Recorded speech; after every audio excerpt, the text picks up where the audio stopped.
V Otto Workforce dostávate mzdu každý týždeň v utorok.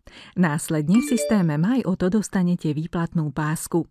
V tejto animácii vám vysvetlíme výplatnú pásku Otto Workforce. Vpravo hore sa nachádza výplatné obdobie, salaries periode, a za ktorý pracovný týždeň sa vypláca. Vľavo sa zobrazia údaje o našej spoločnosti, vaša adresa a vaše Otto ID a SAP ID. Tieto jedinečné čísla sú spojené len s vami.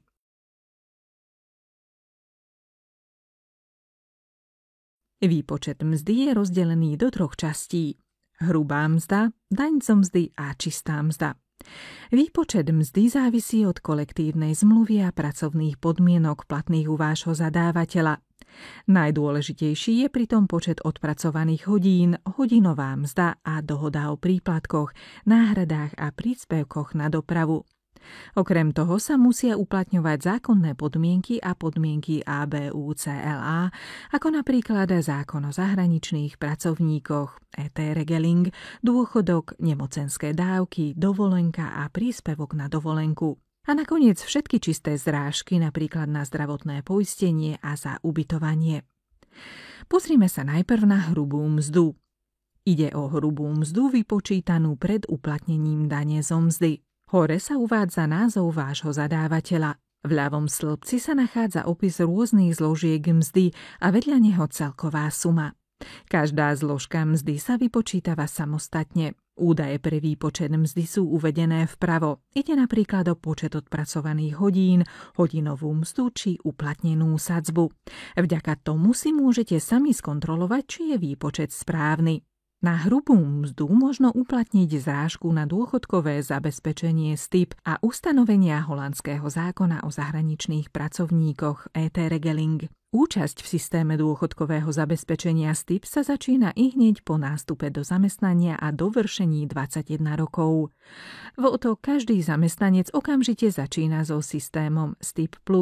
V tomto prípade spoločnosť Otto platí 2/3 a zamestnanec platí 1/3 príspevku na dôchodok. Podrobné vysvetlenie systému dôchodkového zabezpečenia STIP nájdete v príručke pre zamestnancov Otto. Zákon o zahraničných pracovníkoch ET-regeling je holandský predpis o osobách, ktoré v Holandsku pracujú dočasne. Vďaka tomuto zákonu platíte nižšiu daň zo mzdy, čoho výsledkom je vyššia čistá mzda. Ide o kompenzáciu zvýšených nákladov na ubytovanie a živobytie. Viac informácií o zákone o zahraničných pracovníkoch ET-regeling nájdete aj v príručke pre zamestnancov. Po vypočítaní všetkých hrubých súm sa v stĺpci vyplatené/odpočítané zobrazí celkový výsledok výplaty. Táto suma sa používa na výpočet dane zo mzdy a príspevkov na sociálne zabezpečenie, ktoré spoločnosť Otto zaplatí holandským daňovým úradom. Daň zo mzdy sa vypočíta podľa normálnej tarify alebo v prípade nepravidelnej mzdy podľa špeciálnej tarify. Výška dane zo mzdy závisí od vašej celkovej hrubej mzdy a od toho, či využívate možnosti holandského zákona o zahraničných pracovníkoch ET-regeling. Vzhľadom na to môže byť daň zo mzdy každý týždeň iná. Z tejto dane zo mzdy financujú holandské úrady okrem iného rôzne príspevky a dávky, ako napríklad všeobecný starobný dôchodok AO2TV, materskú a rodičovskú dovolenku a dávky v nezamestnanosti. To bola časť o hrubej mzde a daní zo mzdy. V dolnej kolónke nájdete výpočet čistej mzdy. Ak využívate možnosti už spomínaného zákona o zahraničných pracovníkoch ET-regeling, najprv vám budú vyplatené sumy v čistom v rámci tohto zákona. Okrem prípadného vyplatenia doložených nákladov a cestovných nákladov sa tu zráža napríklad aj poplatok za ubytovanie a zdravotné poistenie.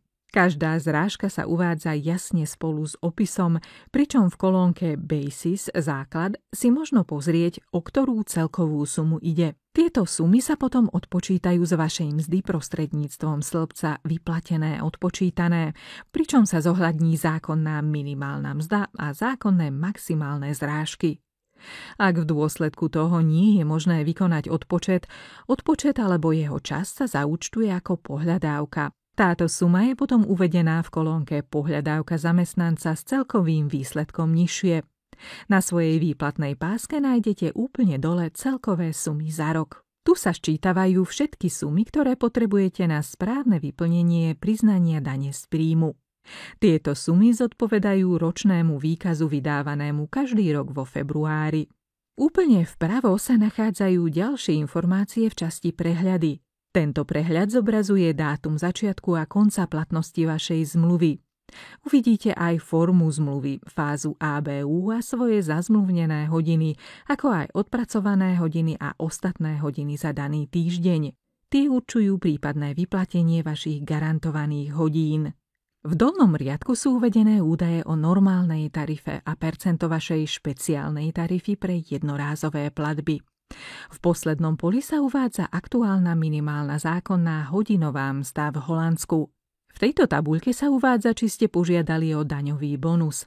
Ak je odpoveď ja, čiže áno, platíte nižšiu daň zo mzdy. O tento daňový bonus z dane zo mzdy smiete v Holandsku požiadať vždy len u jedného zamestnávateľa. Ročná mzda vyjadruje, aký je váš príjem za celý rok. Na základe toho sa učí percento špeciálnej tarify. V časti ET sa uvádza, či si uplatňujete možnosti zákona o zahraničných pracovníkoch ET Regeling a adresa na daňové účely určuje, kde máte z finančného hľadiska bydlisko. Môže to byť Holandsko, EÚ alebo iné krajiny. Podľa toho sa určuje, aká vysoká daň zo mzdy sa má zrážať. V tejto tabuľke je uvedené, koľko poistného bolo ročne odvedené na vaše dôchodkové zabezpečenie STIP. Suma je rozdelená na diel, ktorý ste zaplatili vy, a diel, ktorý zaplatila spoločnosť OTO. Rovnako môžete vidieť, či ste členom sociálneho fondu podľa kolektívnej pracovnej zmluvy Holandskej asociácie pracovných agentúr ABU-CAO, ktorý sa vzťahuje len na fázu A. V nasledujúcej tabuľke sa uvádza, kde ste poistencom v rámci holandského všeobecného zabezpečenia zamestnancov. Štandardne sú to všetky 4 poistenia.